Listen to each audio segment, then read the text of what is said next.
shikwe nawe waba miliyoneri wagura inka wagura inzu wagura imodoka Yora Cash kurya itanu wahinduka miliyoneri Yora Cash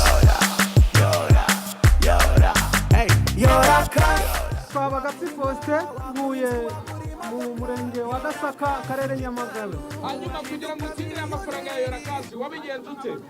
Aya mafaranga kugira ngo nyatsindire nabonye message ije muri telefone ya Yora Cash nahise mfata amafaranga 5 ndangije shyira muri telefone ndakina nkanda rimwe 5 burongera buracya mbikora gutyo ngiye kumva numva barampamagaye ngo watsinze.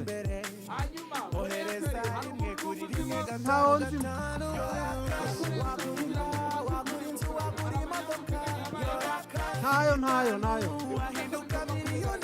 yego ugira ijambo rimwe ubwira abantu bakunda kuvuga ngo abakozi ba Airtel na Tigo amafaranga barayirira. Hari n'abantu twagiye twumva hano bari kuvuga ngo uriya ni umukozi wabo bazanye ngo ntabwo twari dusanzwe tumuzi. Gira ijambo rimwe ubabwira.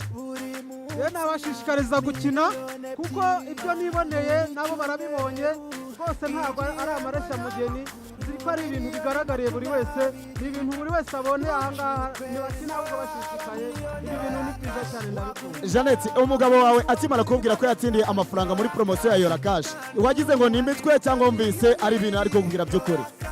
Ntabwo numvise ari ibintu by'ukuri nabanjije nyine kubipinga nabyemeye nyuma yabo. Aya mafaranga ni iki mugiye kuyakoza mu rugo rwanyu? Tuzahita twubaka twabaga mu bukode. Mutuye ubundi mu busanzwe?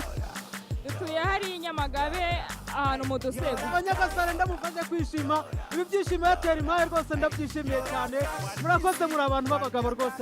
Ibyitanu byaguhindurira ubuzima niryo ukeneye ngo Yora Cash na Airtel Tigo. Andika umubare rimwe wohereze ku 155 cyangwa uhamagara 155 ubona amahirwe yo gutsindira miliyoni imwe buri munsi, miliyoni 2 buri cyumweru, ube wanatsindira igihembo nyamukuru cya miliyoni 20. Yora Cash hamwe na Airtel Tigo umurongo ukoreshwa na benshi mu Rwanda.